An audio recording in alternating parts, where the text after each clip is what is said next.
Et ma dernière question, c'est résolution de la crise en Côte d'Ivoire et 17 autres élections en Afrique pour cette année 2011.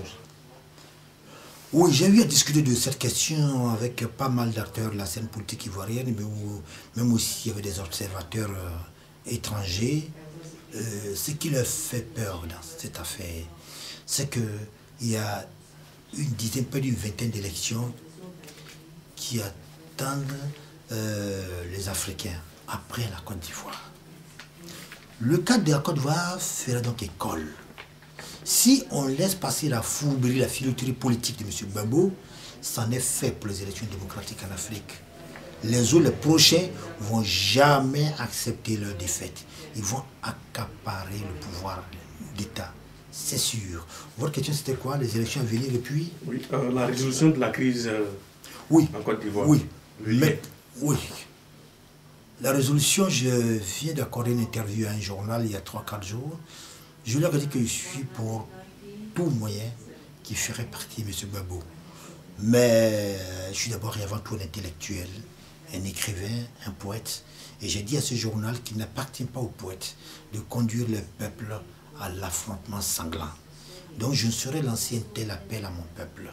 Bien sûr, mon souhait le plus ardent serait que nous puissions trouver une issue favorable à cette crise, une issue pacifique, de sorte que M. Gbagbo puisse partir de manière pacifique. Mais je sais très bien qu'il n'ira pas de manière pacifique. Une voie de raison que je propose, après tout, qu'est-ce que nous faisons de Yamoussoukro? En 2007, quand il a fabriqué son fameux accord de Ouaga, M. Gbagbo a dit dans les journaux, c'est la dernière chance qu'il nous a laissée. J'ai répondu par un article pour dire, objection, votre honneur. Ouaga ne peut pas être la dernière chance. Parce que Blaise Compaoré n'est pas le seul cerveau africain, ni ivoirien. La Côte d'Ivoire compte de nombreux cadres formés par la politique de Félix Houphouët-Boigny, qui sont capables de puiser dans leurs ressources intérieures et les plus profonds, les plus dynamiques, les voies de résolution de la crise ivoirienne. Si Ouaga ne marche pas, nous irons à Yamoussoukro, anti-ivoirien, pour régler nos problèmes. Vaudier est là, Bani est là, Bernard Zadi est là, Barthélemy Kochi est là, Désiré Tano est là, Ngo Blaise est là. Tous ces grands maîtres de la gauche, tous ces grands maîtres de la pensée politique en Côte d'Ivoire sont vivants, ils sont là. Ce pays a des ressources intellectuelles, des ressources politiques. Qu'est-ce qui nous empêche, bon Dieu, de nous retrouver tous à Yamoussoukro au cours d'un grand forum, qu'on se parle et qu'on trouve nos solutions pacifiques? Je demande à M. Laurent Gbagbo, qu'est-ce qu'il a contre Yamoussoukro, qu'est-ce qu'il a contre la fondation Félix Houphouët-Boigny de la paix, et puis il refuse qu'on se retrouve là-bas anti-ivoirien pour débattre de nos problèmes. Quel est son problème? De quoi a-t-il peur? Mais je sais très bien de quoi il a peur. Ce sera le forum au cours duquel les Ivoiriens se diront la vérité. Qui a fait en réalité le coup d'État de 1999? Parce que nos problèmes viennent de là.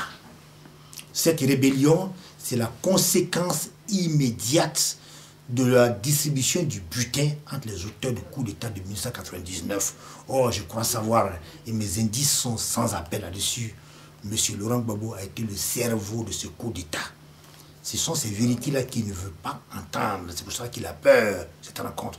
Mais il faut bien que la Côte d'Ivoire en arrive un jour à se regarder dans le miroir de ses propres leaders, qu'on se parle.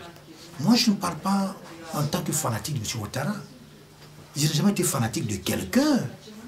Et je suis quelqu'un je suis un intellectuel qui a beaucoup combattu M. Ouattara.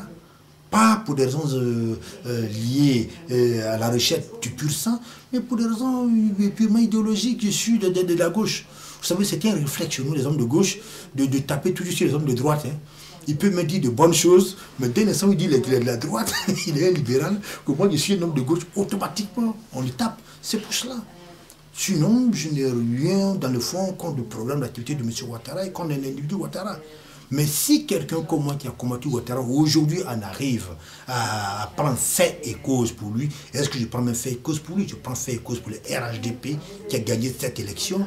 C'est que M. Gbagbo aura déçu des milliers et des milliers d'Ivoiriens. Ce n'était pas moi qui, Tibius Kofi aujourd'hui, qui devait être en train de plaider pour le RHDP. Non, je suis de la gauche. J'ai été le conseiller de M. Gbagbo. C'est lui qui a dit à Ténon que je suis son ami.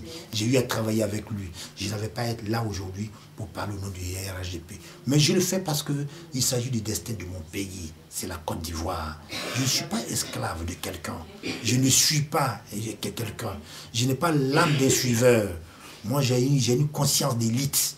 Je pense que moi aussi, je suis un leader et je le suis. J'ai eu à diriger des gens, j'ai dirigé des structures. Je ne me suis jamais dit que M. Gbagbo ou Bédi ou Alassane étaient plus intelligents que moi. Ils ne le sont pas. Je n'ai jamais trouvé plus brillant que moi. Mais je défends une cause parce que c'est la cause de la justice. M. Ouattara et le RHDP et le RHDP ont gagné cette élection. Il est de mon devoir intellectuel, moral, philosophique de me battre pour cette justice-là, pour cette vérité. Et que le monde entier nous aide à sortir de cette crise. Si les Ivoiriens s'en montrent incapables. Mon dernier mot, je fais confiance encore à mon pays. Je fais confiance encore à la mémoire d'Oufouette. Je suis sûr que là où il est, il ne peut pas être content de nous. Il n'a qu'une seule satisfaction. Ses héritiers ont lavé l'affront que lui a fait M. Gbagbo pendant des décennies. Ses héritiers ont gagné les élections. Il attend tout simplement le grand jour où nous allons entrer au palais. Et il sait que ce jour-là arrivera. Je vous remercie. Monsieur Tiburce Kofi, oui. Merci infiniment pour ces différents éclairages. Merci beaucoup. Ok.